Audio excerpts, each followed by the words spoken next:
സ്വന്തമായി നാം എത്ര കഠിനാധ്വാനം ചെയ്താലും ഒരുപക്ഷെ നാം വിജയിക്കണമെന്നില്ല. ദൈവവചനം ഇങ്ങനെ പറയുന്നു, യഹോവ വീട് പണിയാതിരുന്നാൽ പണിയുന്നവർ വൃഥാ അധ്വാനിക്കുന്നു. യഹോവ പട്ടണം കാക്കാതിരുന്നാൽ കാവൽക്കാർ വൃഥാ ജാഗരിക്കുന്നു. അതെ, നമ്മുടെ ജീവിതത്തിൽ ദൈവത്തിൻ്റെ സംരക്ഷണവും കരുതലും പരിപാലനവും ലഭിക്കേണ്ടും ലഭിക്കുമ്പോൾ മാത്രമാണ് നാം ജയാളികളായിത്തീരുന്നത്. 2 തെസ്സലോനിക്കർ 3:3 കർത്താവ് വിശ്വസ്തൻ, അവൻ നിങ്ങളെ ഉറപ്പിച്ച് ദുഷ്ടൻ്റെ കയ്യിൽ അകപ്പെടാതെ വണ്ണം കാത്തുകൊള്ളും. അതെ, ദൈവം നമ്മുടെ ജീവിതത്തിൻ്റെ എല്ലാ സാഹചര്യത്തിലും വിശ്വസ്തനാണ്. നാം ദുഷ്ടൻ്റെ കയ്യിൽ പെട്ടുപോകാതിരിക്കുവാൻ നമ്മെ കാത്തുകൊള്ളും.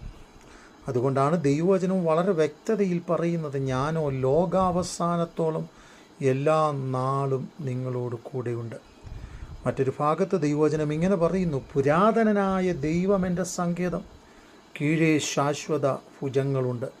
നമ്മുടെ ജീവിതത്തിൻ്റെ എല്ലാ സാഹചര്യങ്ങളിലും ശാശ്വത ഭുജങ്ങളിൽ വഹിച്ച് നമ്മെ നടത്തുന്ന ഒരു സർവശക്തനാകുന്ന ദൈവത്തിൻ്റെ അനുഗ്രഹം നമ്മുടെ ജീവിതത്തിലുണ്ടാകണം. ഒരിക്കൽ ഒരു വലിയ രാജാവും ചെറിയ രാജാവും തമ്മിൽ യുദ്ധമുണ്ടായി. യുദ്ധത്തിൽ ചെറിയ രാജാവ് വളരെ ദയനീയമായി പരാജയപ്പെട്ടു. എന്നാൽ വലിയ രാജാവിന് ദയ തോന്നി അദ്ദേഹത്തെ വിട്ടയക്കുവാൻ തീരുമാനിച്ചു. പക്ഷേ ഒരു കണ്ടീഷൻ ആ മനുഷ്യൻ വെച്ചു. എന്തെന്ന് ചോദിച്ചാൽ, തൻ്റെ കയ്യിൽ നിറഞ്ഞ ഒരു പാത്രം വെള്ളം കൊടുക്കും. 2 കിലോമീറ്റർ ദൂരെ നിൽക്കുന്ന വലിയ രാജാവിൻ്റെ അടുക്കൽ കൊണ്ടുവന്ന് ആ വെള്ളം ഒരു തുള്ളി പോലും തുളുമ്പാതെ കൊടുക്കണം.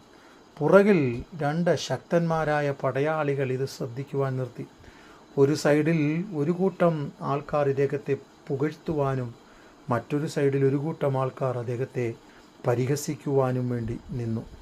എന്നാൽ വളരെ വ്യക്തതയിൽ പറയട്ടെ, അദ്ദേഹം ഇങ്ങനെ ചിന്തിച്ചു, എൻ്റെ കയ്യിലിരിക്കുന്നത് ഒരു പാത്രം വെള്ളമല്ല, എൻ്റെ ജീവനാണ്. അതുകൊണ്ട് ഞാൻ അതിനെ കാത്തു സൂക്ഷിക്കും. പരിഹസിക്കുന്നവർ പരിഹസിക്കട്ടെ, ചിരിക്കുന്നവർ ചിരിക്കട്ടെ, കൊല്ലുവാൻ ശ്രമിക്കുന്നവർ ശ്രമിക്കട്ടെ. വളരെ പ്രയത്നിച്ച് 2 കിലോമീറ്റർ ദൂരം ആ മനുഷ്യൻ നടന്ന് അവിടെ എത്തി. അദ്ദേഹം തൻ്റെ ജീവനെ സംരക്ഷിച്ചു. അതുപോലെ നാം ശത്രുവിൻ്റെ പിടിയിൽ അകപ്പെടാതിരിക്കാൻ ദൈവത്തിൻ്റെ സംരക്ഷണം നമുക്ക് ആവശ്യമുണ്ട്. അതുകൊണ്ട് ദൈവിക സംരക്ഷണത്തിനായി നമ്മെ തന്നെ ഏൽപ്പിച്ചു കൊടുക്കാം. ദൈവം നമ്മെ കാത്തുകൊള്ളും.